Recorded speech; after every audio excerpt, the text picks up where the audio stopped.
Welcome to Sports Spectrum, the sports and faith podcast that brings Jesus back into the conversation. Here's your host, Jason Romano. Welcome to Sports Spectrum. I'm Jason Romano. Thanks for being here on the show with us today. Very excited to bring to you a conversation we had with Tim Burke. Tim is a retired Major League Baseball pitcher, played for the Montreal Expos, the New York Mets, and finished out his career with the New York Yankees. He came into baseball in April of 1985 with the Expos, retired after the 1992 season when he finished out with the New York Yankees in September of 1992. He was drafted by the Pittsburgh Pirates in round 2 of the 1980 Major League Baseball draft and was traded to the Expos for outfielder Pat Rooney, and then made his Major League debut April 8th, 1985 with Montreal. In 1989, he was selected to the National League All-Star team and had 102 saves in his career as a baseball pitcher. He was the closer for the Montreal Expos there for a few years in the late 1980s. Tim's a fascinating guy because certainly his baseball career has enough stories to fill up a podcast, and we talk about that 1989 All-Star game that Tim was a part of. But even more than that, Tim has an amazing story of adopting 2 orphan children from Korea, one from Vietnam, one from Guatemala. Tim's a Christian, of course, and has a really great testimony of faith. And Tim also has experienced some pretty dark times in his life as well that he touches on here in this interview. I really love talking to Tim. Ironically, Tim is also involved in hockey ministry. Now, he's a baseball player, played professionally, played in the majors, but now he's involved in hockey ministry and ministering to National Hockey League players and professional hockey league players. So we'll talk about that as well. Tim's a deep guy. He's a very good storyteller, and he doesn't hold back. Take a listen to our conversation with former Major League Baseball pitcher Tim Burke here on Sports Spectrum's podcast. And we are pleased to be joined here on Sports Spectrum by Tim Burke. Tim is a former Major League Baseball player turned hockey minister, I guess is the best way to say it. Let's just welcome Tim to the podcast. Tim, welcome to the show. Oh, man, Jason, this is great. And I've listened to a lot of your podcasts that you do here with Sports Spectrum. I love it, man. I just love what you're doing. I love it. We're so glad to have you, Tim. And we're at a hockey conference here in Park City, Utah, as we tape this. So that's ironic to me. And I remember when I first saw you pop up on my Twitter feed and you were it said hockey minister, person who ministers to hockey players, chaplain, that type of thing. And I said, that can't be the same Tim Burke who pitched with the Expos and the Mets back in the 80s. And I looked it up, and it was. So I have a former Major League Baseball player. Yeah, weird. Yeah, it's a weird story, who's now working in the hockey arena, for lack of a better word, ministering to guys in ministry. Tell me about how that came about. I know, that was really weird. I got to the big leagues in 1985, so my first year in the big leagues, first year for Christine and I, Don Lismer, who heads up Hockey Ministries International, who I just love. Don, worked with him for years, love him, and he was doing our Bible studies, and so I got to know him, and I loved hockey.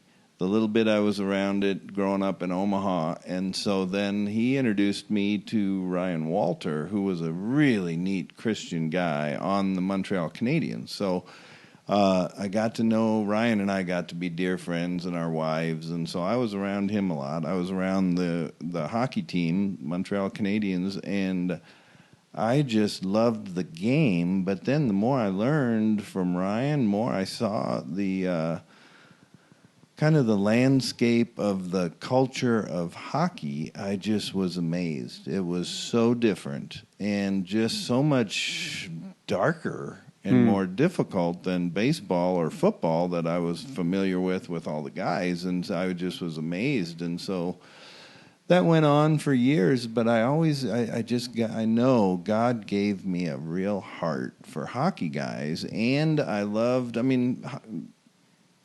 at the highest level of whatever sport you're at. It's difficult, a lot of temptations, and a lot of things to navigate your way through. And so, but hockey was to another level, and I just kind of loved that battle and that challenge of really just being in the battle, more so in hockey than if I'd gone into ministry stayed with baseball or whatever. And so I just kind of found that interesting, but it was just neat. God just gave me a heart for these guys. And so, but it helps. It translates so that I was in the big leagues, experienced all of that. If you've experienced that at the NFL or major leagues or, hockey, there's a lot of common denominators. Yeah. What are some of those denominators?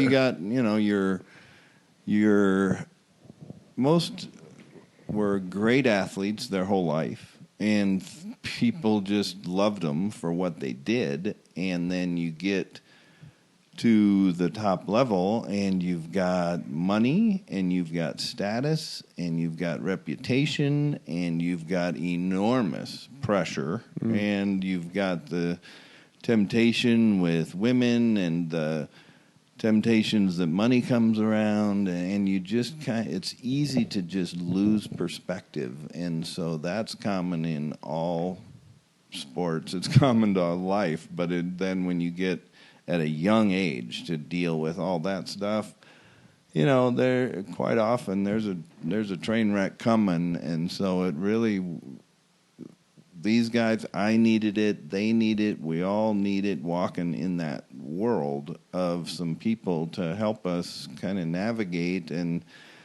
remind us and give us a good perspective when we just lose our perspective, whether it's a bad game or a slump, or you are just on top of the world and dominating. That can be as dangerous or more sometimes. Yeah. Tim Burke is our guest here on Sports Spectrum. It's funny, I'm 45. You're 60, I believe, just turned 60. So we're not that far different in ages now that I've gotten to 45. But when I was 14, and you were whatever that would be, 29, you were way older than me, and I had your baseball cards, and I watched you play against my New York Mets, and you played in a golden era of baseball in the mid to late 80s into the early 90s, for me at least. And when my baseball fandom really took shape with myself as a big New York Mets fan. But I remember Tim Burke probably on one of my earliest rotisserie baseball teams as a high school kid in that 89 season when you went to the All-Star game. Tell me about just being around that baseball culture and getting to the majors and having a lot of success, especially with those Expos teams in that time and what that was like. Yeah, it was fun. One of the things like we were talking about common denominators, one of them is when you get to the league, all of a sudden you're playing against your heroes. Yeah. You are playing against guys you looked up to, and now all of a sudden you've got to, me as a pitcher is like, man, I mean, the first run I ever gave up, my major league debut, opening day, 85, there's 65,000 at Riverfront Stadium in Cincinnati, and so that was back when the opening day game was always in Cincinnati. It was the only show in town. You were the first team to play, and so Pete Rose knocked in the first run I ever gave up, and so you've got to work through just being in awe and being a little intimidated, but man, my job is to get those guys out. And so, you just have to accept early on that it's like, okay, oh man, this is work. This is a business. I've got to do my job. But man, I sure loved that guy when I was in high school and growing up. But so it's a learning curve. But so it was just fascinating, though, to get to the major leagues. What about the success, handling success at a young age? Individual success, I guess, more than team. I know the Expos didn't they had good years, but not playoff years or certainly World Series years. But for you, just handling success, you make it to the All-Star game in 1989. You really was a dominant year, I think, a few years earlier in '87. Tell me about like just what that was like as a young athlete, and then we'll talk about where faith started to come and take shape for you. Yeah, it was like, I mean, my mind goes immediately to Dodger Stadium, 1985, month and a half into my career. I was kind of a long man out of the bullpen, and Bill Gullickson blows a hammy in the first or second hitter of the game. And we're in Dodger Stadium. I grew up a huge Dodger fan, used to go out to L.A., visit my relatives, but I'd schedule it for 2 weeks where I could just go to a game every night by myself, up in the upper deck, third base line. And I'm looking up there, and I just like, gosh, I just love this place, but I hadn't pitched enough to where I really felt like I belonged, and so Gullickson blows a hammy, I go in just out of nowhere, and so then I pitched 5 innings, gave up maybe 3 hits, no runs, and I pitched great. And that night, and we all have them, all athletes will have one where it's like, oh, okay, I belong here. And so that was the first big turning point. And then I end up just being a setup man to Jeff Reardon all year. He wins the Relief Man Award, and I was the setup guy. And I end up setting a National League all-time record for most games for a rookie pitcher, and that was just awesome. So it really... I had success early, so that was great. But it just builds confidence. But I had some good leaders around me. Jeff Reardon was awesome as a mentor, and we had after that first year, we had a number of Christians on the team, and we really gathered around each other, encouraged each other, and then we also had some good teams, and we didn't make the playoffs, but back then, only 2 teams in each, division or each league made the playoffs. So, and then '87 comes around, and that was a year where I was 7-0 and a closer, and it was like a 1.2 ERA or something, right? It was ridiculous. It was like you hit these times where you are in the zone. Yeah. I had an entire year like that, which was really fun and really good for my confidence. But that was also when we started adopting kids. Yeah, and then you mentioned the All-Star game. I pitched in the All-Star game in '89. Where was that game played? It was in Anaheim. Okay. We had already planned to go to Guatemala in the All-Star break to adopt our second child, Ryan, and so I make the All-Star team earlier in that week, and I was like, oh, man. So I told Christine, I said, man, I won't pitch in the All-Star game. Our child is more important. She insisted. She goes, no, you got to pitch in an All-Star game. And so she flew down.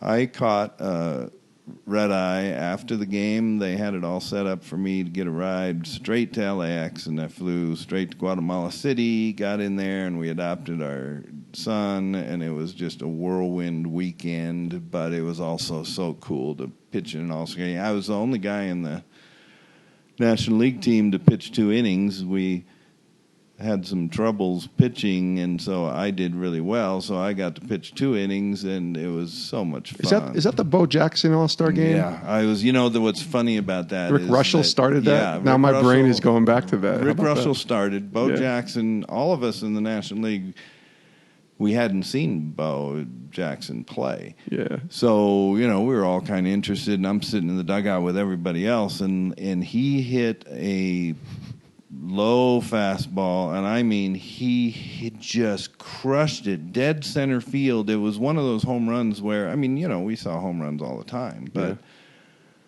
the entire bench, we just looked at each other, and like, Bo Jackson had us in awe, and that you don't, fellow guy in the big leagues, you don't get in awe very often, but he got us right then and there. That was really cool too. He's special, Bo Jackson, certainly. Tell me about your faith. I know you mentioned your faith journey a little bit, and certainly the adoption story, I think, is one that we want to get to as well. But your faith testimony, when does Christ become real to you? How does that take shape for you?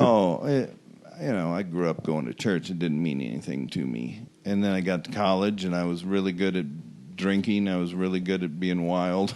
So I enjoyed the heck out of that. And so then I get into minor league ball, and my second year I'm pitching in Buffalo and in Double-A for the Pirates, and I couldn't get anybody out that year. I pitched terrible. My drinking problem was bad, and then I had a marriage problem because Christine, I didn't want to be away from her all year. We were going to get married in Omaha at the end of the year. I said, hey, just come to Buffalo, we'll get married. So right at the beginning of the year, we got married in Buffalo, and so I was immediately a terrible husband and just had no clue about life. And so anyway, because of the problems with marriage, drinking, pitching, there were a couple teammates that came up and said, hey, why don't you guys, you and Christine come to a Bible study we're doing. And I thought, oh, my gosh, that's the last thing I want to do. Right.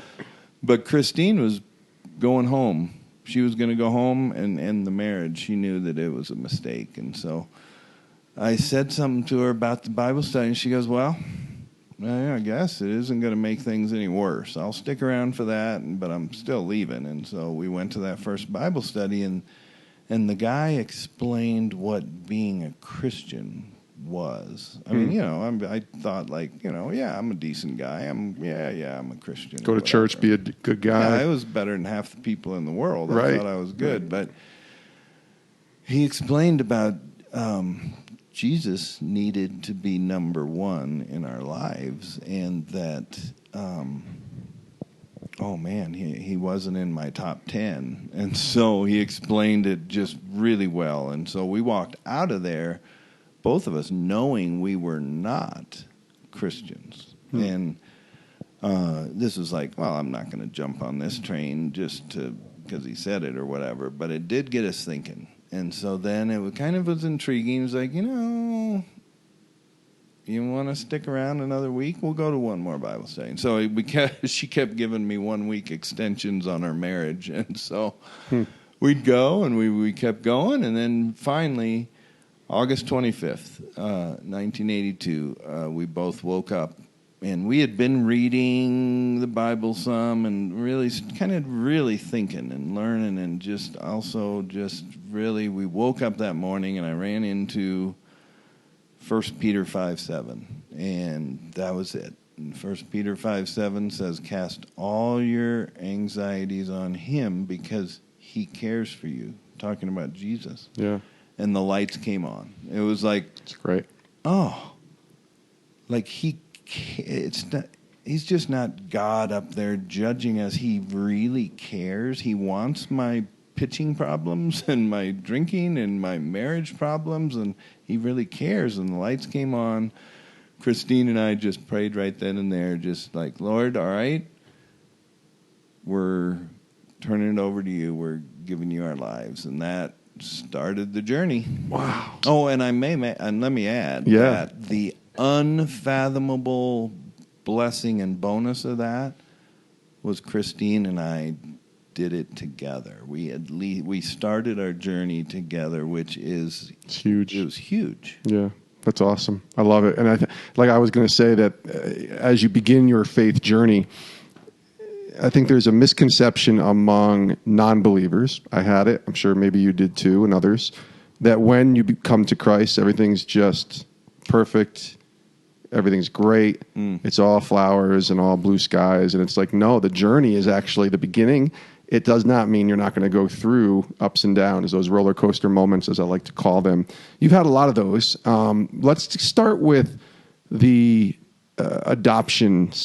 idea of adoption for you, adopting your kids. And you mentioned a story to us about, I think it was the day you were traded from Montreal to New York and going through some really difficult seasons of life, even that early on, and a testing of your faith, I'm sure. Just share with us a little bit about the heart for adoption. Start there, and then maybe take us to that moment when you were traded to the Mets. Yeah, adoption. I can tell you some good stories about that. It all started, when we were in Montreal, the first couple of years, we weren't having kids. We'd been married a few years, so we had our test done and found out it's like, okay, you're not going to probably have children biologically. And so Christine said, like the next day or whatever, she said, "Oh, you know what? I would love to adopt."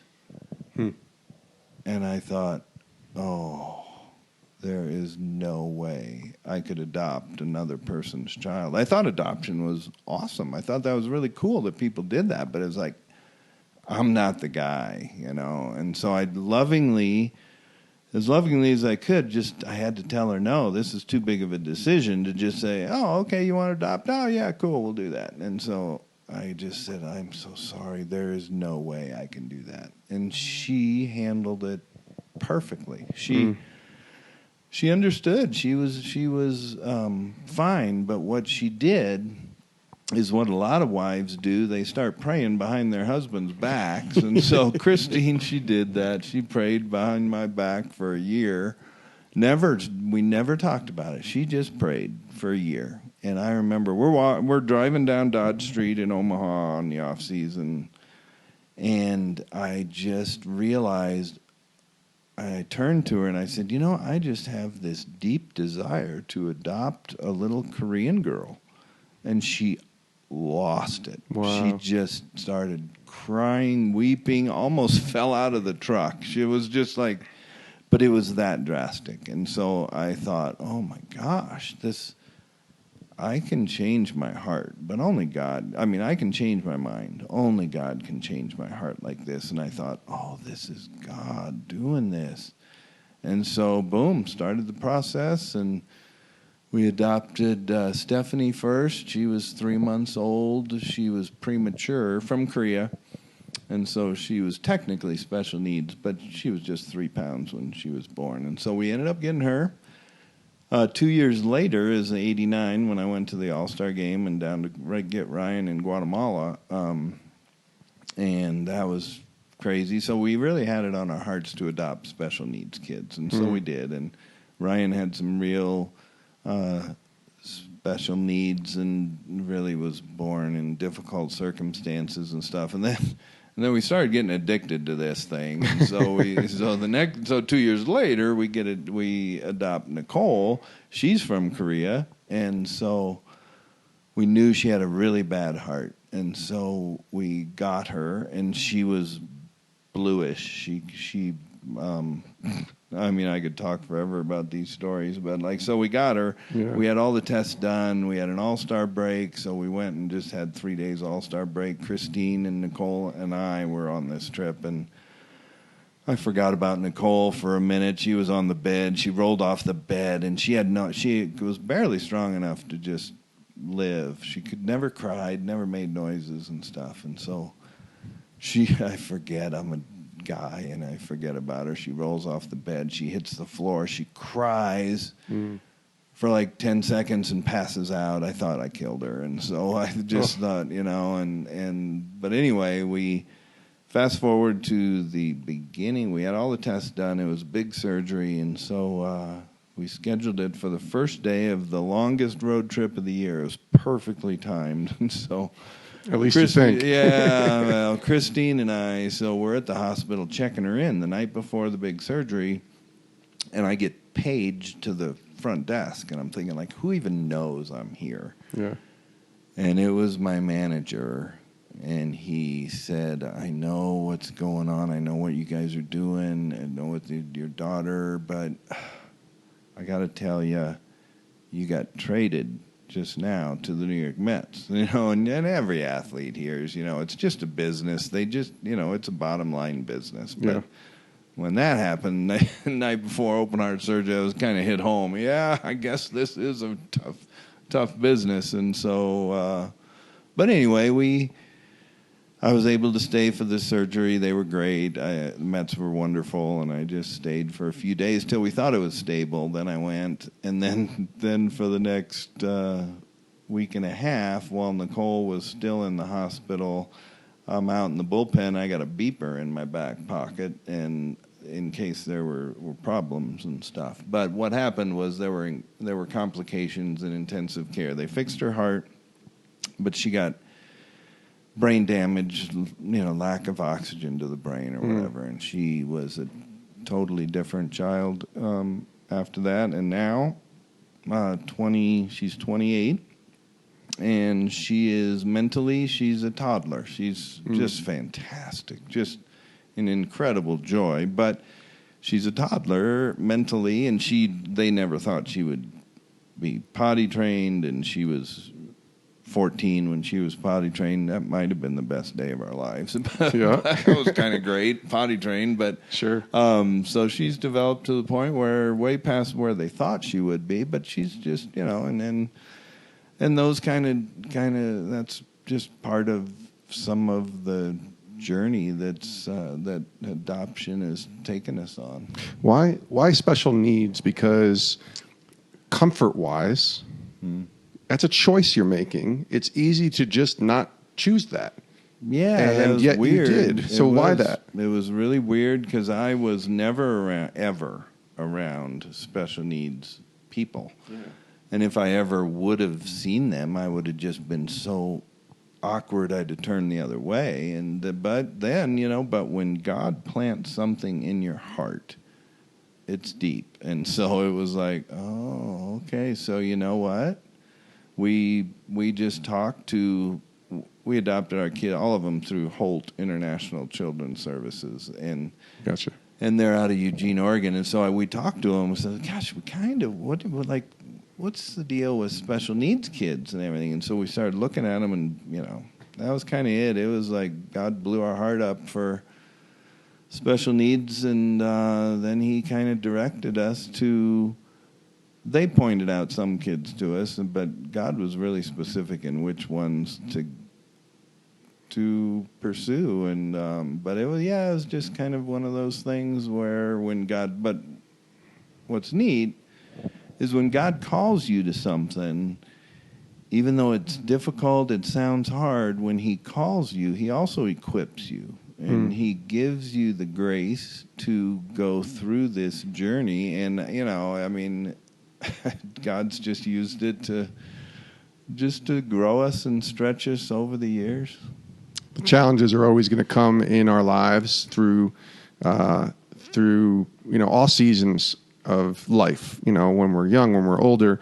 As you started to get older and retirement comes upon you and baseball is no longer a thing for you, walk me through some of the challenges that you've faced and how it's shaped you where you are today through those early post-retirement years into the late 90s maybe. I know you and I talked before we were taping, and you shared, some of the difficulties that you've walked through. Can you kind of walk us through some of that and just tell us what that was like? Yeah, it was weird. It started, I retired in the spring of 93. I had signed with Cincinnati. It was just like another year, went to spring training, ready to go for another year, but there was something different, and I got there, and it was like my heart had changed from, athletes. We have a deep desire and a love to do what we do and compete and battle, and God just turned my heart again, like He changed my heart for adoption. He turned my heart toward home, and it was like, I don't belong here. This isn't like, God got it through to me that He wanted me to retire and walk away, and so it was like, whoa, it kind of freaked me out, scared the heck out of me, but I knew this was like, oh man, is this real? Is this right? Lord, are you doing this? Or am I like going through some freaking out stage or whatever? And so I took 10 days and I told Christine about it, but I called 4 other people that were really, really great mentors to me, people I really looked up to, talked it through with them. And then it was like, okay, no, this is what God wanted me to do. So I walked into Tony Perez's office. Tony was the manager then, and so I walked in and just retired out of the blue, and it made some news. I remember a big article was written in the LA Times about me doing this for my family and adoption and everything, and so then Focus on the Family really wanted us to write a book, and so we write a book about our story the year later, and that was in 94, and then that really God really used that in a lot of ways, and with people and adoption and things. So I'm speaking all around the country. I'm getting, I was well known in baseball. I was well known as a Christian. We were well known as leaders. Then I write a book, and then I'm speaking everywhere and really encouraging people. Yeah. And it was just a crazy ride. And then, but our lives changed when one of our kids was really, really difficult, and he was just really difficult, and we did everything we could. Finally, we just said, if you don't change, we're going to have to send you somewhere. Maybe they can help you. And so nothing changed, and so we had to put a child in an institution that took difficult kids. And so when that happened, this won't mean much to many people, but the people that know what reactive attachment disorder means, it's a big deal. And so anyways, we went through some real difficulties, and then there was just a lot of stuff going on behind the scenes. And so anyway, a really long story short, we ended up having to give up 2 of our kids of our 5 just because of safety in the home and things. But in the midst of all this, our lives are falling apart. And my mentality was, man, I became Christian in the minor leagues, got to the big leagues, did really well. God used us. I was a really good player for his team. And all of a sudden, he let our world fall apart. And I mean, the marriage fall apart, the kids fall apart, and then because of all the kids stuff, the money, and it was like, I could not believe God let that. He didn't let it happen. He brought it to fruition. He picked the kids that we were going to adopt, and it was like he let me down. And so I just turned my back away from him, and so then there was a period there, a few years or a couple of years, it's just a blur to me now, but yeah. And Christine was going through the same thing. And so we're separated. She files for divorce. It was done. And all I could do was just drink and take Ambien at night and just hopefully not wake up in the morning. And what was cool, oh, man.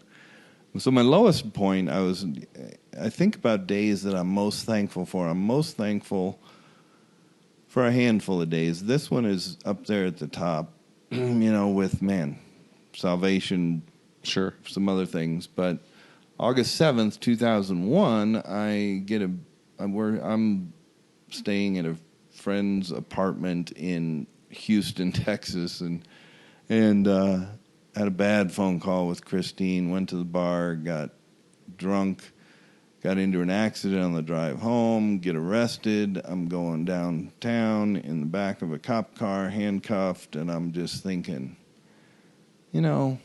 I could care less. I thought, this is probably a big deal for some people, but I'm done. I've given up on life. I'm through. I didn't care. But then, my best friend bails me out of jail the next morning, and then, there's all the court stuff and the fines, revoking my license. Day before my license is revoked, and I'm working at Goodwill.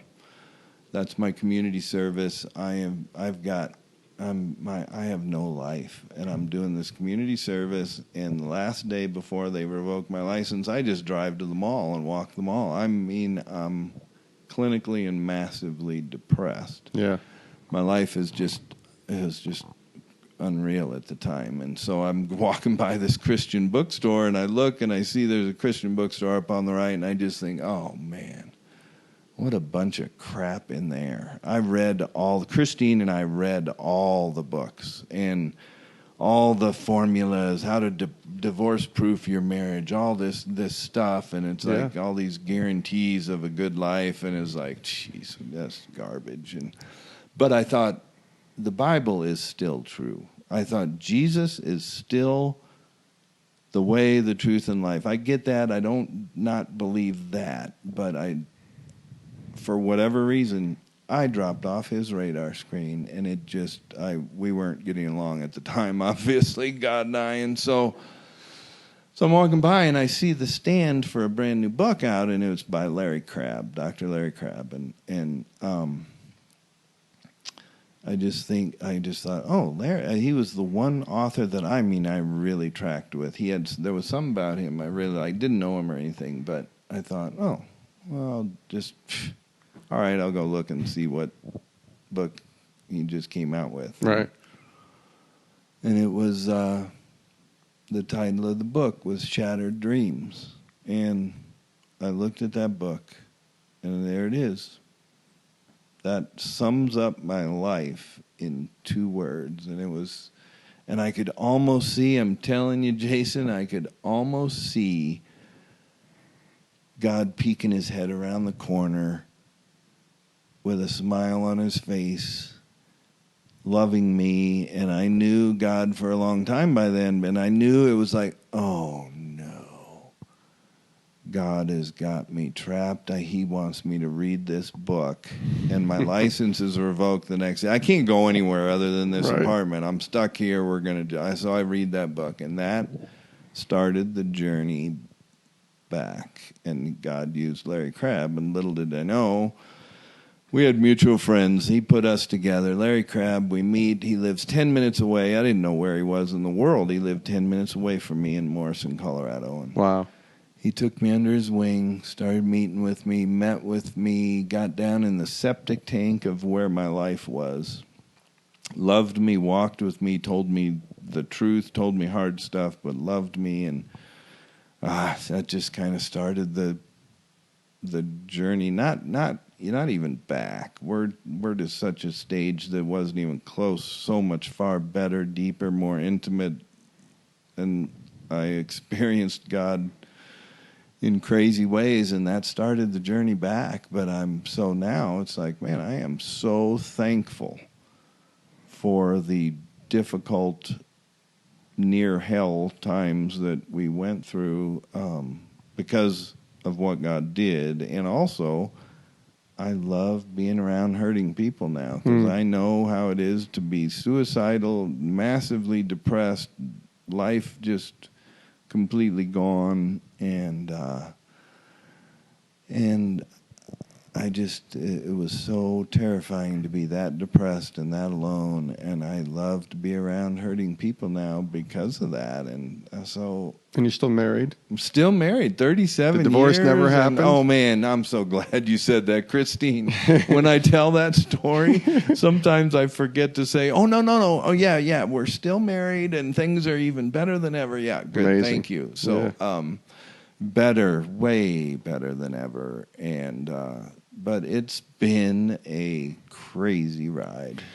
Tim, does it help you, knowing what you've gone through, the difficult seasons that you've been through, the life, the up and down, the hell and back sort of story, to be able to now understand why it's important to tell that story? And I'm not saying you walk around bragging about it, right, but the idea of knowing that your pain can be used for a purpose. Oh, absolutely. I mean, I live on John 16:33 now, where Jesus said, in this world you will have trouble, but take heart. Yeah. I have overcome the world. And so it's like, man, we're all going to have hard times, and it's going to get really hard at times, but there's hope in the midst of the hardness. And so I've experienced the beauty and the sweetness of brokenness. God just had to break me, and of my, and so what eventually came out was like, I thought I was a really great player for God's team.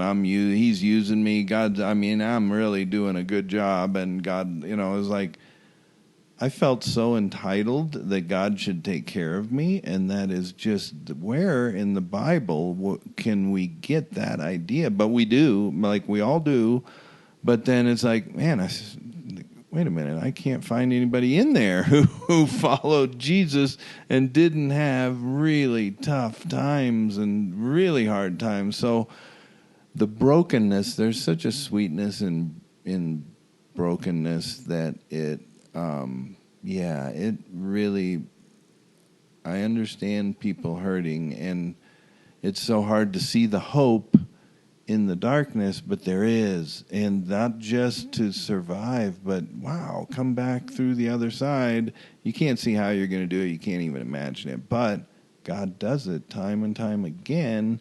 And those experiences of me experiencing God in the midst of those dark times, they are absolutely priceless. You have a tattoo on your left wrist. It says "with."